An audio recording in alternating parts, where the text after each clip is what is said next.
눈에 들어가도 상처 위에 발라도 혹은 아이들이 실수로 먹더라도 괜찮아야 한다는 마음으로 달려왔습니다. 아이부터 어른까지 수아비스. 이렇게 좋은 화장품 전 국민과 나누기 위해 수아비스 아이 모델 선발 대회를 개최합니다. 아이부터 어른까지 수아비스. 아이를 포함한 가족 모두가 참여 가능합니다. 지금 검색창에 수아비스 화장품을 검색하세요. 아이부터 어른까지 수아비스. 평생을 수아비스와 함께할 모델 바로 여러분과 여러분의 아이가 될 수 있습니다. 아이부터 어른까지 수아비스. 안녕하세요. 글 쓰는 사람 유시민입니다.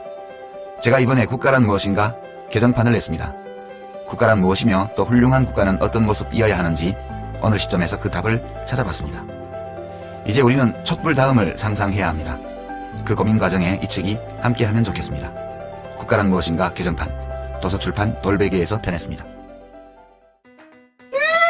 맛있어. 너무 맛있어. 와, 아삭거리는 소리 들려? 와, 진짜 맛있다. 이 김치 어디에서 샀어? 김치 어디서 샀냐면 화 뭐? 무슨 김치라고? 그러니까 어디 김치냐면 바로 뜸들이지 말고 빨리. 도대체 어디 김치야? 화통김치. 화통김치라고. 국내산 재료로 100% 자체 생산하는 화끈하게 통하는 화통김치. 얼른 검색해서 사 먹어.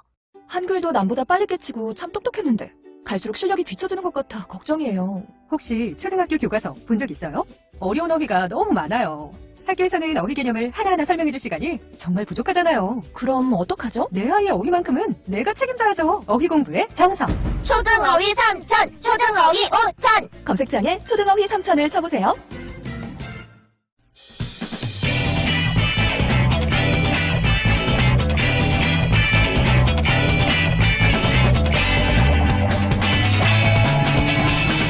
김어준의 뉴스공장.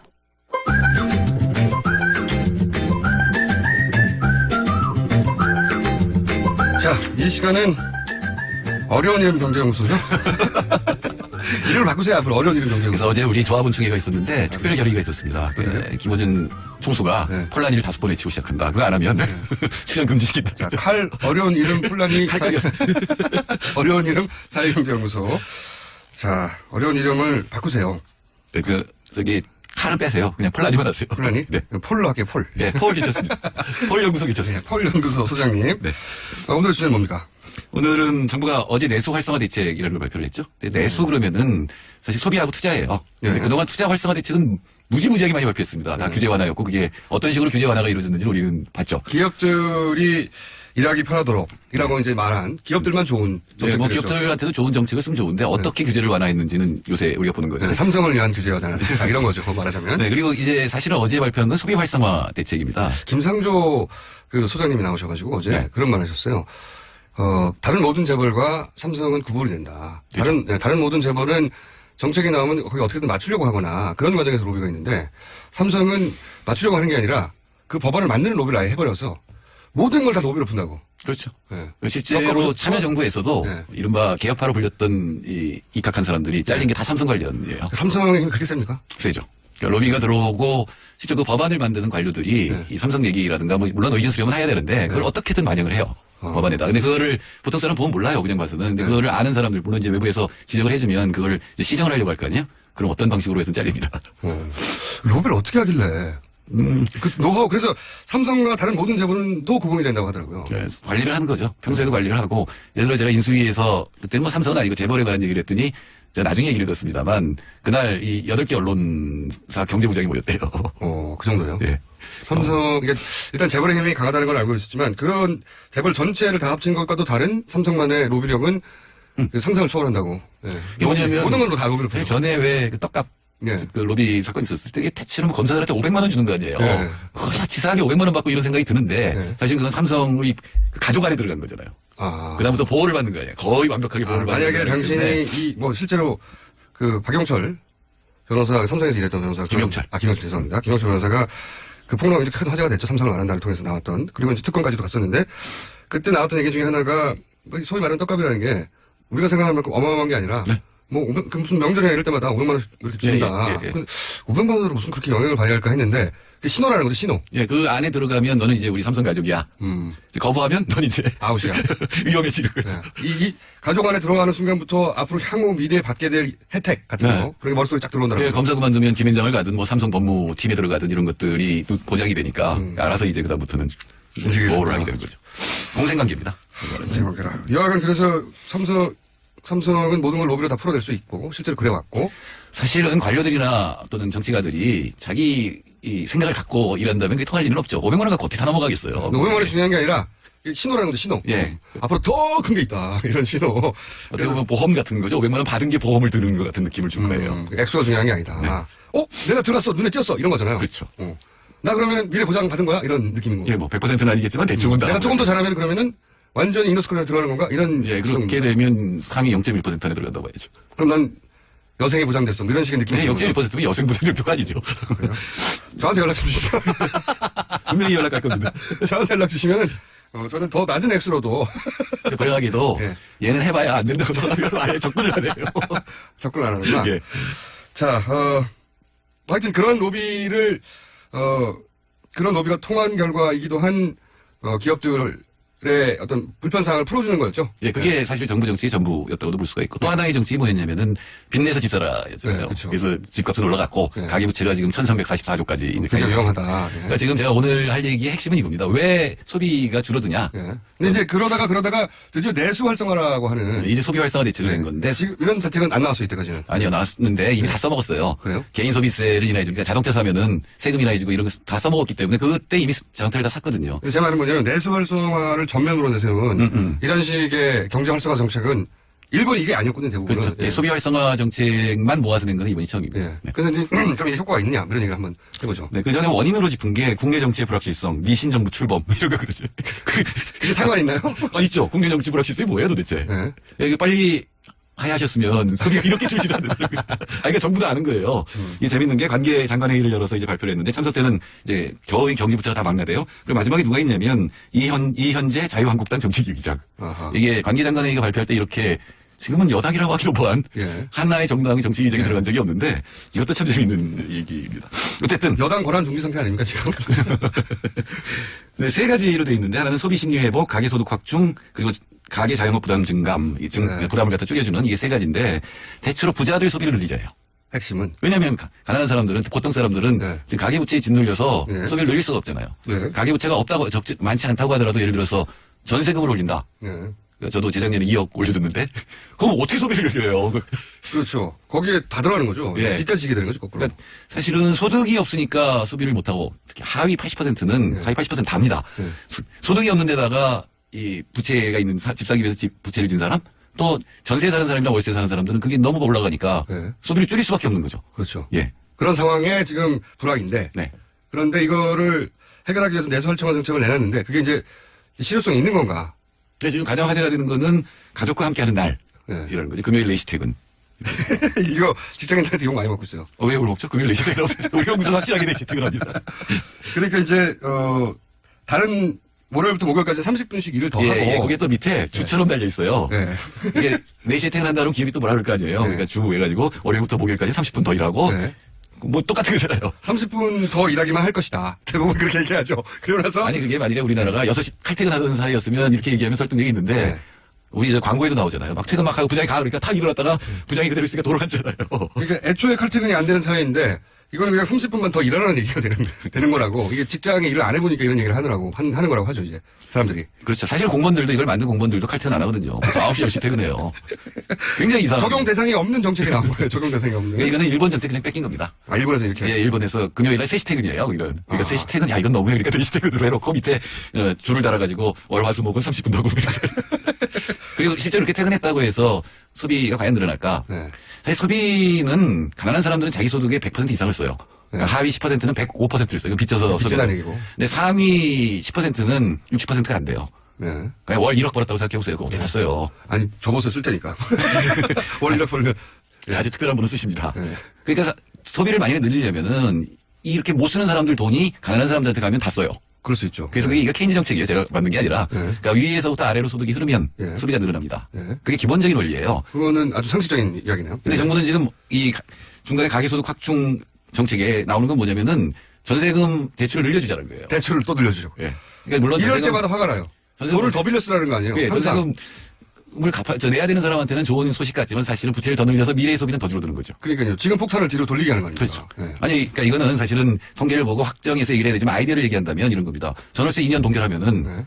야, 여태까지 1억씩 올라가다가 이건데 네. 한 2년 동안 안 올라가는 거 아니에요. 예. 예, 그럼 소비를 늘릴 수 있는 거죠. 예. 그런 정책이 나와야 된다는 거죠. 그렇죠. 말하자면. 근데 이제 어떻게 보면 이건 거꾸로 잡았고 나머지는 지금 정치의 초점이 어디에 있냐면은 상위 10% 쪽이 소비 성향이 60%도 안 돼? 그 얘들의 소비를 어떻게 늘려보자라는 겁니다. 이거 어떻게 늘린다는 거예요, 정책이? 아니, 그러니까 구체적으로? 휴가도 주고 그 노인들 관광 뭐 이렇게 많아요. 아니, 실제로 외국에 가보면 예. 다 이 머리 하얀 사람들이 다니거든요. 그분들은 은퇴해가지고 예. 연금으로 해외에서 보통 오잖아요. 그렇죠. 유럽 사람들은 특히 연금이 많으니까 이분들이 관광을 하는 건데 우리나라에서 노인들이 관광을 못하는 이유는 노후 생활이 보장이 안 돼. 복지가 없잖아요. 네, 연금이 너무 혜택이 낮으니까요. 지금 제 나이 또래 40, 50대도 노후가 걱정이 되니까 특히 의료비 같은 게 걱정이 되니까 자꾸 저금을 하거나 보험을 들어요. 안 쓰려고 그러죠. 그러니까 노후 복지를 늘리는 게 네. 사실은 노인들의 소비를 늘리게 하는 방법이죠. 근데 지금 노후 복지는 늘리지 않고 네. 노인들이 돈 노인들한테 많이 뭐 이 열차 사면은 열차값 떨어뜨려 준다라든가 심지어 모텔비 10% 인하 정책도 있어요. 모텔비 10%가 줄어든다고 여행을 갈까요? 그러니까 이 모텔비에 재산세를 30%를 경감해줘서 모텔비를 10% 인하해주면 노인들이 모텔이 살까요? 이런 그러니까요. 정책도 있습니다. 이거 4시 퇴근 정책은 정말 직장인한테 물론 칼퇴근하는 직장이 있어요. 네. 그런 직장은 이런 정책이 아예 필요 없는 거고요. 근데 대부분의 평균적인 직장들은 이런 정책이 안 먹히거든요. 네, 그 칼퇴근하는 그 직장은 4시에 퇴근해서 쓸 돈이 없어서 별로 도움은 안 될 겁니다. 그러니까 지금 발표된 내수 활성화 정책 대부분이 실제로는 내수 활성화를 시킬 수 없다 이게 문제라는 거죠. 그러니까 82가지가 발표됐다고 하는데 어떤 기자분이 세보셨는지 하는데 82가지나. 예. 그 외국에 가보면 한국인 식당 가면은 굉장히 많잖아요 메뉴가. 예. 온갖 걸 다 맛보게 골라도 줘야 되는데 그 맛은 별로 없죠. 그 비슷한 그런 건데 뭐 물론 좋은 정책도 있습니다. 예를 들어서 가령 의료보험 있잖아요. 건강보험료 10년 체납자는 완전히 이제 면제해 주는 거죠. 10년 정도 체납했을 정도라면 근데 사실은 1, 2년만 체납을 해도 이분은 병원에 안 가거든요. 네. 근데 보험료를 내는 건 뭐예요? 보험금 때문에 가는 거 아니에요. 네. 그러니까 이분들은 보험료도 안 냈지만 사실 보험금도 안 쓴 거예요. 네. 그래서 사실은 다 면제를 시켜줘야 되는 거거든요. 그러니까 가계부채도 하위 10%는 부채의 양이 크지 않아요. 자, 그러면 지금 발표된 내수 활성화 정책이라는 게 실제 내수 활성화를 시킬 가능성은 대단히 낮다고 보시는 거고. 그렇죠. 네. 그러면 지금 기준으로 혹시 대선 후보들 중에 눈에 띄는 내수 활성화 정책을 캠프 단위에서 발표한 것이 있긴 있나요? 보시기에? 제가 보기에 이재명 시장 정책이 가장 빠를 겁니다. 그 근거는 뭐냐면은 그 성남시가 아마 악성 채무는 제일 적을 거예요. 네. 주빌리 은행이라고 지금은 의원이 된 재윤경 의원하고 같이 이제 여러 가지 일을 했는데 그게 뭐냐면은 은행이 마이크로 크레딧. 마이크로 크레딧은 아니고 이제 면제해 주는 거죠. 아예 면제 준 거. 예, 은행이 못 받을 거라고 생각하면은 손실 처리를 해요. 예. 그러니까 이 사람들은 진짜 이건 받으러 다니는 비용이 더 많이 든다. 완전 라고 하면은 부정선거라고 보고. 예. 근데 그거를 그러면 손실 처리하면 없애줘야 되잖아요. 그걸 팔아요. 예. 주식업체한테 10% 이하로 팝니다. 예. 1,000만 원짜리 붙이면 100만 원으로 팔아요. 예. 그럼 이 주식업체는 어떻게든 10명 중에 한 2명만 하면 이익 남을 거 아니에요. 그래서 거기서 이제 불법이 많이 등장하죠. 예, 그래서 주벨리 은행이 한 게 바로 그런 악성 채무를 모아서 소각을 시켜버린 거거든요. 근데 이거를 국가가 하게 되면 정말 목숨의 위협을 받는 분들 채무는 없어져요. 네. 보통 이제 사채에서 뭐 예. 1000%니 2000%니 상상할 수 없는 이자율에 계속 시달리며 빚의 악순환 속에 사시는 분들의 악성 채무를 아예 사서 왜냐하면 1000만 원짜리가 이미 100만 원이나 50만 원으로 돼 있거든요. 그렇죠. 그리고 그걸 은행에서는 더 이상 못하게 팔아버려요. 예. 그걸 사겠다는 거죠. 예, 그걸 정부가. 사든지 아니면 너네도 어차피 못 받을 거면 포기해라라고 해서 지금 주빌리은행 그걸 소각하는데 정부가 협상을 해서 싸게 사든가 해서 소각을 시켜주면 하위 10%의 악성채무는 바로 없어지거든요. 그렇죠. 그 은행도 손해를 보는 게 아니고. 그분들은 평생 그 빚 갚다가 끝나는 상황이 많거든요. 예. 그리고 최악의 경우에는 그 피해타 같은 상황이 되는 거죠. 아, 그게 눈에 띄는 정책이다. 아니, 그리고 또 이제 집값이라든가 임대료 통제 같은 것들은 긴급할 땐 해야 됩니다. 사실은 전세금 2억 올려봐야 그거 별로 굴릴 데 없잖아요, 요새. 그래, 은행에 넣으면 400만 원 버는 거거든요. 하지만 그걸 내야 되는 사람 입장에서는 완전 그거를 전세 대출 해줘도 네. 그럼 이 사람은 700만 원, 70만 원씩 갚아야 돼요. 왜냐면 이게 차이가 있잖아요. 예금금리하고 대출금리하고. 근데 이게 가봐야 소비 활성화도 안 되는 겁니다. 근데 그럴 때는 아예 전세를 못 올리도록 아예 정부가 전월세 동결을 긴급할 때는 할 수 있는 건데 이건 물론 통계를 들여다보고 부작용을 찾아내서 정책을 보완해야 되겠지만 방향은 그렇다는 거죠. 전세금을 빌려주는 게 아니라. 그러면요. 오늘은 여기까지 하고 다음 시간에는 지금 이제 각 후보들이 정책들 많이 발표해요. 네. 그 중에서 눈에 띄는 정책들 이건 괜찮고 이건 말도 안 돼. 일단 칭찬하는 것부터 하죠. 알겠습니다. 다음 시간에는 살짝 칭찬 한번 해보고 그 다음 시간에는 바보 시간을 가져보도록 하겠습니다. 지금까지 폴연구소. 어렵지만 폴연구소 여전히 폴연구소의 정태수 소장님이었습니다. 감사합니다. 감사합니다. 미 항공우주국 나사에서 우주인들의 비상식량으로 쓴다는 남미 최고의 완전식품 마카 플러스 한국에서 가장 비싸고 귀한 식품이라는 산삼 플러스 거기에 한국인이 좋아하는 녹용까지 일단 이 세 가지를 모두 넣은 제품이 나온 거니까 마카 산삼 녹용 대박. 좋은 건 다 있네. 031-323-2559 영암네이처 YHNATURL.com. 똥은 싸고 다니냐? 미치도록 싸고 싶다. 빅동의 추억. 미국 장사라! 구렁이똥 이뻤다. 장이 살아야 내 몸이 산다. 혈중 콜레스테롤 개선과 배변 활동에 도움을 주는 건강기능식품입니다. 빅동의 추억, 미궁 장사랑. 지금 검색창에 미궁 장사랑을 검색하세요. 이거 제가 써보니까 효과가 있는 것 같아요. 최근 한 포털에서 나는 왜 종편을 떠났나 하는 연재 그리고 화제입니다. 그 주인공이 직접 스튜디오에 나오셨습니다. 이명선 기자, 안녕하십니까? 나오셨습니다. 네, 반갑습니다. 예, 정말 반가우세요? 네, 저 팬입니다. 한 번도 빠짐없이 다 들었습니다. 공장장님이라는 용어도 익숙합니다. 저희가 섭외를 드렸습니다. 네, 그 사실은 알고 섭외한 게 아니에요. 근데 저희가 모신 이유는 뭐냐면, 종편의 기자셨고, 그러다가 이제 지금 방금 제목으로 말씀드린 나는 왜 종편을 떠났나. 네. 어떤 이유로 종편을 떠났고, 지금은 셜록이라고 하는, 이게 처음 듣는 수식어예요. 진실탐사그룹, 셜록에서 네네. 활동하고 계세요. 네, 일단 셜록을 잠깐 설명해 주실까요? 진실탐사그룹 셜록은 심층 탐사 보도만 전문적으로 하고요. 네. 그래서 르포 위주의 기사만 쓸 예정입니다. 저 굉장히 익숙한 분인데. 네. 지금까지는 전 오마이뉴스 기자인 박상규 기자와 그다음에 네. 재심 전문 변호사라고 하는 박준영 변호사가 유명한 분이죠. 네네. 최근. 그 재심 사건을 중심으로 이 같은 활동을 했는데 그거를 이제 앞으로 셜록이라는 그 이름으로 조직적으로 활동할 예정입니다. 재심 전문이라고 하는 거를 이제 겪어보신, 이렇게 인터넷에서 확인하고 이제 아시는 분들도 있겠지만, 지나간 사건 중에, 이건 틀림없이 억울하게 기소되고, 억울하게 형을 살았다는 분들이 있잖아요. 네네네. 그 사건을 찾아내서 재심이 굉장히 어렵단 말이죠. 그렇죠. 헌법에서 재심을 잘 안 받아줘요. 그렇죠. 명백하게 새로운 사실이 나오기 전까지는. 네. 3심제를 통해서 대법원에서 확정 판결이 났기 때문에. 네. 근데 이제, 오마이 뉴스에 계셨던 박상규 기자. 그리고 변호사 중에 박준영 변호사. 이 두 분이 힘을 합쳐서 그런 사건 중에 일부를 찾아내서 실제 재심을 받아냈어요. 그렇죠. 네, 그래서 크게 화제가 됐는데 거기에 이제 합류하신 거네요. 네. 그분들이 이제 아예 그럼 우리가 전문적으로 그룹을 네네. 만들어서 네네. 꼭 재심 사건이 아니어도 네.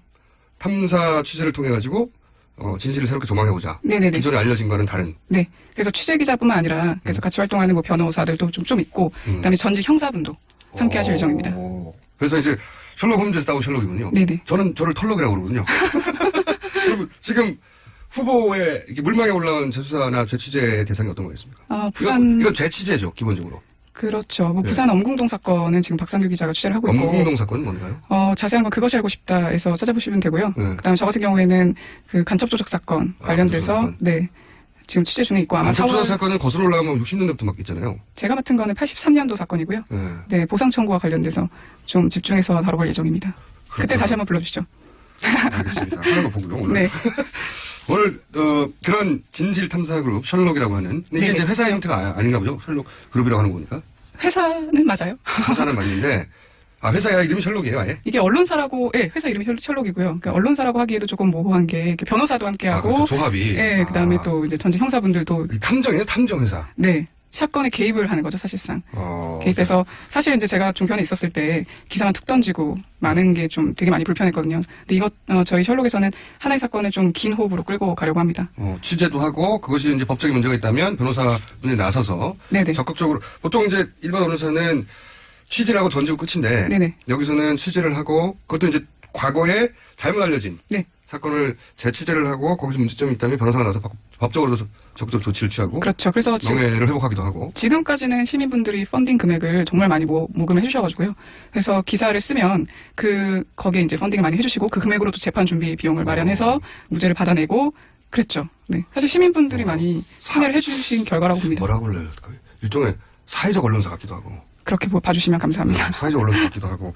대단히, 저도 들어본 적이 없는 새로운 형태네요. 기자와 그리고 변호사가 함께 네네. 힘을 모아서 과거 사건들 중에 네. 반드시 재취재되어서 조명돼야 되는 사건을 취재만 하지 않고 명예훼손이나 법적으로 보상을 받는 데까지 나간다.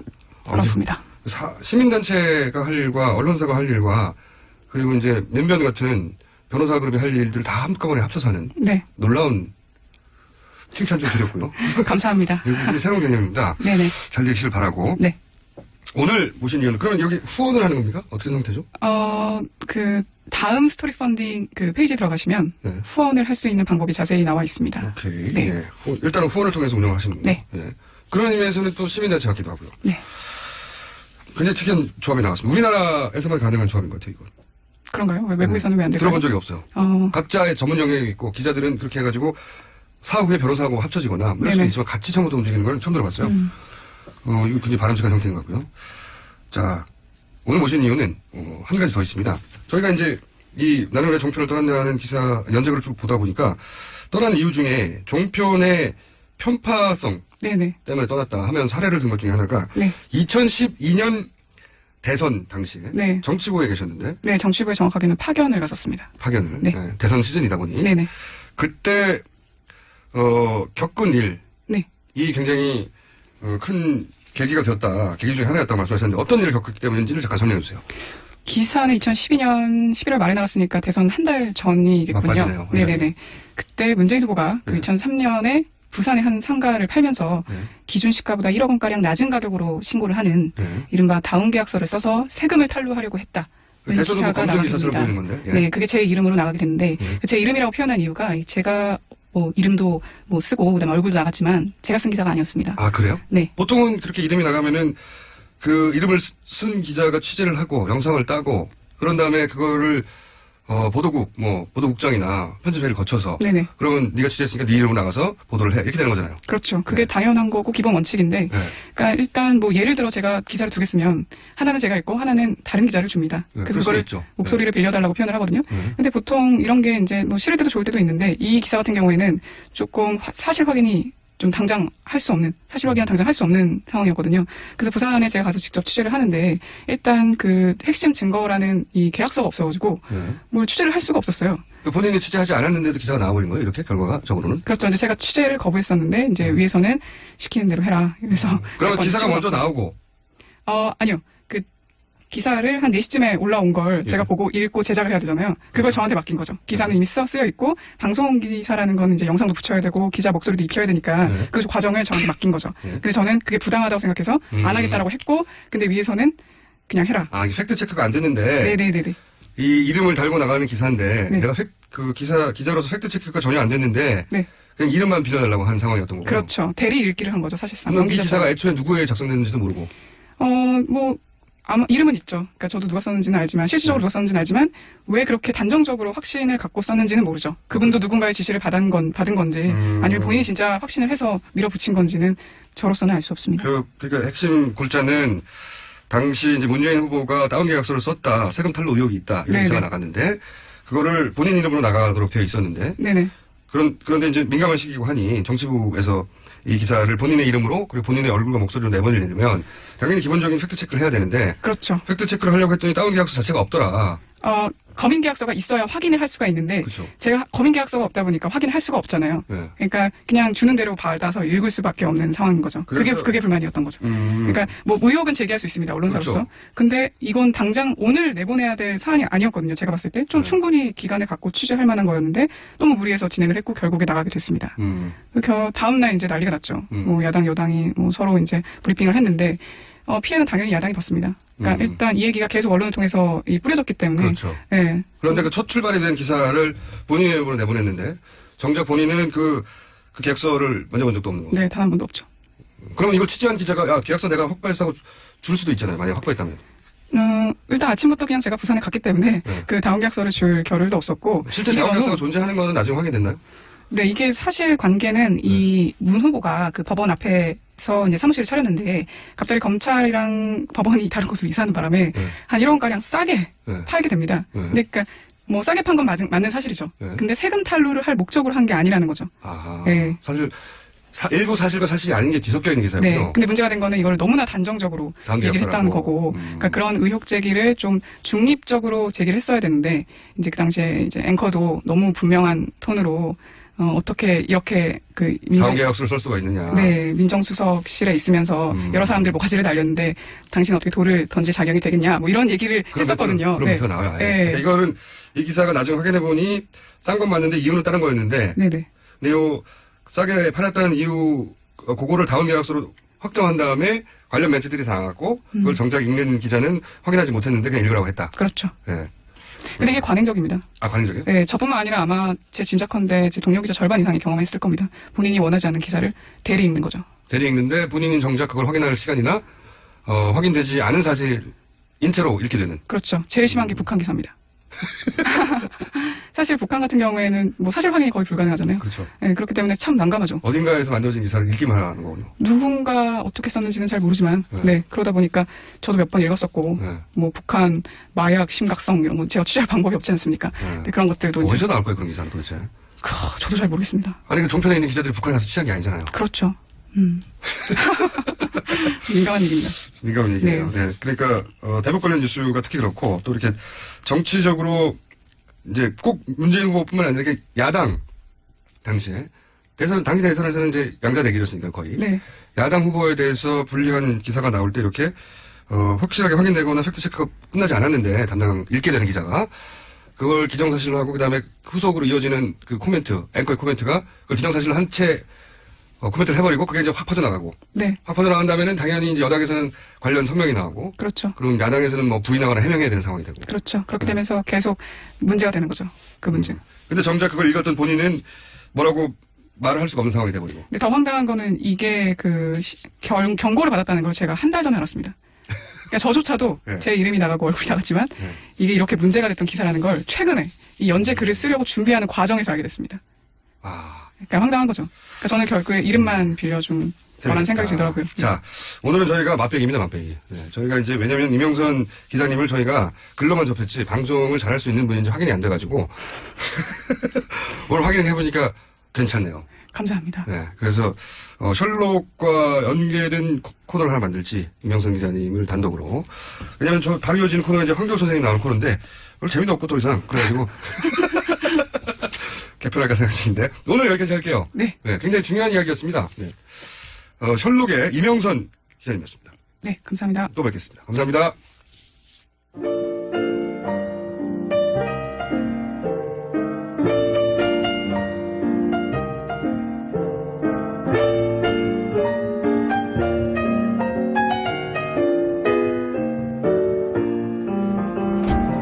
자, 조홍천 의원님 좀 아쉬워요. 네. 적극적으로 답을 안 해주시네. 알고 있습니다. 이분이 아는 게 많은데 아직 적극적으로 현직 피고인이라 그러나 저희가 앞으로 좀 더 모셔가지고 적극적으로 답을 안 하는 부분만 집중적으로 파가지고 인터뷰를 추가로 할 예정입니다. 네. 김어준 씨 목소리로 태교를 했습니다. 그렇게 키운 아이가 4살이 되었네요.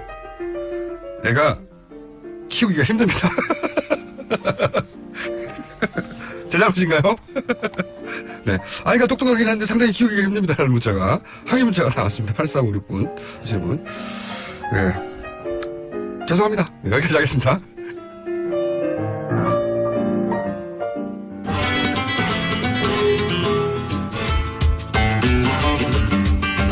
까칠한 분이죠. 오바를 싫어하는 분입니다. 모든 종류 오바를 퇴치해주마. 황요익 마칼럼니스트 모셨습니다. 안녕하십니까. 안녕하세요. 네. 뭐 재미없다고요? TBS도 잘렸는데 TBS까지 잘리시. 아니 거기는 정치적인 이유고요. 우리는 철저히 그냥 재미 위주로. 재미 위주로. 네. 아니 제가 밥 얘기하기 전에 헌재 많이 보시죠. 기사도 기사 보고 신문도 있습니다. 보고 유튜브도 많이 올라와 있어가지고 저도 그런 기사 나올 때마다 한번 쳐다보거든요. 이제 밥맛 떨어져요 정말. 밥맛 떨어져요. 네. 어떻게 저렇게까지 하지 막. 제가 시위 나갈 때, 광화문에 촛불 시위 나갈 때 하나 명패 들고 나간 게 밥맛 없다. 나가라. 밥맛 없다. 참고로, 지난주에 황 교수님하고 이제 같이 촛불 집회 나갔다가 고깃집에서 만났어요. 고깃집에서 만났는데 제가 좀 늦게 갔거든요. 늦게 가가지고 이제 맛있는 고기 얘기를 제가 물어보려고. 광화문 일대 맛있는 고깃집 아냐고. 근데 깜빡 못 물어봤어요. 광화문 일대 맛있는 고깃집 있죠? 별로 없어요. 광화문 일대. 그럼 광화문 일대 고깃집 하시는 분들 어떻게 알아요? 있긴 있다는 거죠? 있긴 있는데, 대체로 이게 땅값이 이렇게 좀 높은 데는 사실 싸고 맛있는데 찾기가 힘들어요. 그렇긴 하죠. 네. 이 얘기 들은 이유는 뭐냐면, 내일도 나갈 텐데, 자꾸 제가 어디 가냐고 묻는 분들이 있던데, 고깃집을 뒤지십시오. 어딘가 고깃집에 제가 들어가 있습니다. 숙성 소고기 하는 데 있어요. 좀 이따 가르쳐 드릴게요. 고깃집에 들어가 있다. 보통 제가 집회를 잠깐 구경하는 척 하다가 바로 고깃집으로 달려가거든요. 그렇습니다. 고기를 먹고 다시 나옵니다. 자, 오늘 주제는 뭡니까? 토종 이야기 하려고 그래요. 토종 예. 보통 그 토종 돼지, 뭐 토종 닭, 토종 달걀, 토종 뭐 이러는 게 사실 많이 붙어 있고 그런 게 신토부리부터 맛있을 시작된 겁니다, 이거. 신토부리 얘기 나오는 뭐 대충 거. 그렇습니다. 네, 이게 토종, 1980년대 약간 조짐이 있다가 90년대 들어와서 토종하고 크게 번져나갔죠. 이 토종에 대한 개념부터 한번 정리를 해야 되는데 네. 토착종이라는 말이 줄임말이거든요. 그렇죠. 생물학의 용어입니다. 이 동식물에는 원래 국경이 없죠. 예. 자기네들이 그냥 알아서 여기저기 그냥 자기들이 흩어져서. 살기 좋은 곳으로 가서 사는 거죠. 그렇죠. 자연 상태에서 자라는 동식물이 그 지역이 여기가 내가 살만하네 하고 오랫동안 계속해서 그냥 살고 있는 것 네. 이걸 두고 토종이라 그러죠. 맞습니다. 그런데 재배나 사육을 하는 이런 농작물 가축들은 이런 토종 개념이 붙을 수가 없어요. 어차피 인위적으로 키우는 거니까. 그렇죠. 그러니까 무배추 뭐 이런 게 토종이라고 이야기를 한다 그러면 그게 자연 상태에서도 자라야 되거든요. 네. 닭을 그냥 내버려 두면 산장에 돌아다니면서 살아야 되는 거고요. 네. 돼지를 그냥 내버려 두면 살아야 되는 거죠. 그런데 가축이나 이런 재배하는 식물들은 자연 상태에서 자라지를 못해요. 인간이 인위적으로 작물을 개량을 한 거거든요. 그러니까 그 수천 년 동안 개량돼 내려오는 것을 그냥 우리는 자연의 것이 아닌가 하는 착각으로 토종이라는 이름을 붙이는 거죠. 오래 해왔으니까요. 근데 그렇죠. 이제 이렇게는 생각할 수 있지 않습니까? 굉장히 엄격한 그 정의인데 어쨌든 그런 식으로 우리 땅에서 최소한 한 수백 년 이상 계속 그런 식으로 재배하거나 가축으로 길러왔다 이러면 이제 머릿속에 토종인 것 같은데. 그렇죠. 그런 걸 이제 정확하게 이름을 붙이자 그러면 재래종이죠. 재래종. 애부터 내려오던 품종. 그리고 이제 그 애부터 내려오는 게 아니라 근래 들어오면 외래종. 이렇게 이제 분리를 알겠습니다. 해야 되는 거죠. 예, 엄격하게 용어를 구분하자면 재래종과 외래종인데, 근데 재래종이라고 하는 것도 우리가 생각하는 만큼 오래되지 않았다 이런 얘기인가요? 그 재래종은 그 일제강점기에 넘어오면서 그 일본이 농업 생산성을 높이기 위해서 다 손을 보거든요. 조선에서는 그 재배 작물에 대한 품종 개량이나 이런 생각이 별로 없었어요. 뭐 가축을 좀 더 효율적으로 키우고 좀 품질이 좋은 가축을 선발하고 하는 이런 것을 하지를 않았거든요. 이 근대 농업으로 들어오는 게 이제 일제강점기인데 일본 사람들이 와서 우리 땅에서 자라고 있는 여러 식물들과 동물들을 보고 선발하고 대체를 하고 하는 작업을 해요. 그러면서 재래종이라고 할 수 있는 그러니까 우리 땅에서 수천 년 동안 내려왔을 것 같은 것을 다 거의 다 개량을 합니다. 그래요? 겨우 하나 살아남은 게 그래도 이제 한우. 소 하나는 성질도 좋고 고기 맛도 괜찮은 것 같고 그리고 특히 가죽이 좋아요. 한우가요? 네. 그 일본은 전쟁 국가였고 가죽이 많이 필요했죠. 군수용으로. 그래서 그렇겠네요. 한우를 적극적으로 육성을 하고요. 그 외 돼지는 우리가 재래 돼지의 그 자료들을 보면 한 30kg 정도밖에 안 나가요. 그렇게 작았어요? 지금 뭐 있고서 한 100kg 정도 우리가 키우거든요. 그러니까 이거 효율이 없죠. 그래서 버리고요. 닭도 달걀도 많이 낳고 빨리 커야 되는데 별로 그 달걀도 못 낳고 이 몸집이 빨리 크지가 않으니까 그것도 다 도태시키죠. 그래서 뭐 쌀 같은 경우에도 그 일제 때 뭐 대충 이렇게 정리해 놓은 게 여러 지역에 있는 지금 뭐 재래벼들이죠. 그걸 한 300여 개 모았다가 그 중에 또 선발을 하죠. 생산성이 높은 것으로. 이게 생산성이 높고 사료가 덜 들어가고 하는 이런 그 개량의 작업들은 근대 농업에서 아주 가장 기본적인 거거든요. 근데 우리가 이제 소위 근대화라는 게 이제 일제에서 강제로 됐기 때문에 그 시점에 재래종들이 그렇게 개량종으로 변해갔다는 거네요. 그렇죠. 그래서 외래의 종자들이 우리 땅에 들어와서 그 일종의 이제 재래종을 밀어내고 우리 땅의 재래종으로 자리를 잡기를 시작하는 거죠. 그렇게 외래에서 들어온 것이라 하더라도 오랫동안 우리 땅에서 계속해서 또 그 재배를 하고 사육을 하면 또 이것도 또 재래종이라고 봐야 되는 거죠. 그 정확한 기준으로 한 100년 이상 되면 그런 느낌인데. 보통 뭐 한 7대 세대 정도 이렇게 내려가고 하면 그냥 재래종 이렇게 봐야 되는 게 맞죠. 얼마 전에 그 누트리아 그 낙동강변에 나와서 그게 1980년대 말 정도에 우리 땅에 데려온 놈들이거든요. 그런데 이놈들이 적응을 하고 살아가고 있어요. 그러면 이제 외래에서 조금 더 지나면 이제는 재래나 키운다 그러면 아니면 그냥 우리 자연 상태에서 그냥 서식을 하는 거로 자리를 잡으면 또 토종으로 또 봐야 되는 거죠. 그러니까 자연에서의 일은 그냥 자연의 것으로 봐야지 여기에 어떤 국가나 민족의 관념을 붙이는 것은 그렇게 좋은 방법은 국가 아니죠. 민족 붙이는 거 굉장히 싫어하시는 분인데 그러면 궁금한 거 우리가 이제 토종닭은 많이 얘기한단 말이죠. 씨암탉 잡는다, 토종닭이다, 토종닭은 뭐 사납다, 뭐 색깔도 다르다 하는 닭들 있잖아요. 그 닭은 진짜 이 재래종이 맞아요? 없습니다. 이 닭의 일제 때도 확 품종 개량을 해버리고요. 이미 일제가 들어온 그렇죠. 우리가 지금 토종닭이니 하는 것도 토종닭이 아닌 거예요. 그렇죠. 가장 결정적으로는 우리가 한국 전쟁을 거치잖아요. 이게 동심이 파괴되는 느낌이에요. 되게 보면 그 한국 전쟁 통해 그 온갖 가축들을 다 잡아먹거든요. 그랬겠죠, 당연히. 그래서 거의 뭐 그 좀 남아 있던 것들도 거의 다 죽었다고 봐야 되고요. 그리고 이제 그 미국이 원조 물자로 닭 종자들을 왕창 갖다 줘요. 그럼 우리가 지금 그 토종닭이라고 알고 있는 네. 그 색깔 짙고 막 날개짓하면 높이 뛰어오르고 성질 사납고 그건 어디서 온 그 거죠? 미국 닭일 가능성이 높아요. 어떻게 하면 좋아? 독심 파괴돼. 한국 전쟁 이후에 미국이 그 네. 농촌에 이제 막 피폐해지니까 네. 닭을 그 갖다 키우라고 이렇게 대량으로 닭을 가져와서 싸게 이렇게 들고 농가에 그러니까. 보급을 합니다. 그래서 그래요? 지금 시골에 이렇게 마당에서 이렇게 왔다 갔다 하는 것들 그거 네. 그 미국에서 온 그게 닭일 수 있어요. 기껏 60 이렇게밖에 안 되는 겁니까? 그렇죠. 그 조선시대로 거슬러고 그런 거 아니에요? 없어요. 지금 그 제주도나 저 지리산 일대 가면 흑돼지, 네, 흑돼지. 그걸 갖다 토종이라고 보통 그렇게 믿고 있죠, 이야기하는데 제주도에서. 예. 그 바크셔 변종이죠. 그러니까 그럼 그 얼마나 영국에서 된 개량된 바크셔, 버크셔라고 이야기하죠. 그 버크셔는 언제 들어온 거예요? 그건? 그 일제강점기에 들어오죠. 그 일본에서 영국에서 들어와서 개량한 다음에 그게 한국으로 들어온 겁니까? 그렇죠. 보통 미국 버크셔나 영국 버크셔가 이제 우리 땅에 들어오는데, 네. 1970년대 흰돼지 요크셔가 들어오기 전에 네. 그 시골에서 그걸 많이 봤거든요, 버크셔를. 그래서 흰돼지는 외래고, 네. 버크셔 까만 돼지는 토종일 것이다. 라고 우리가 짐작한 거군요. 그렇죠. 그런데 그 원래 그 핏줄은 그 영국 핏줄이라고 이렇게 보면 됩니다. 동심 다 파괴됐어요? 아니, 근데 뭐 시간이 일이 다 됐습니다. 재래종 이런 것들은 사실 그 가축을 키우고 이렇게 재배하는 것들 이런 것은 다음 주에 이어갈게요. 한국에 오셨습니다. 만만 있으면 돼요. 동심 다 파괴됐고요. 거리에서 고깃집에서 뵙겠습니다, 이번 주도. 예, 김어준이었습니다.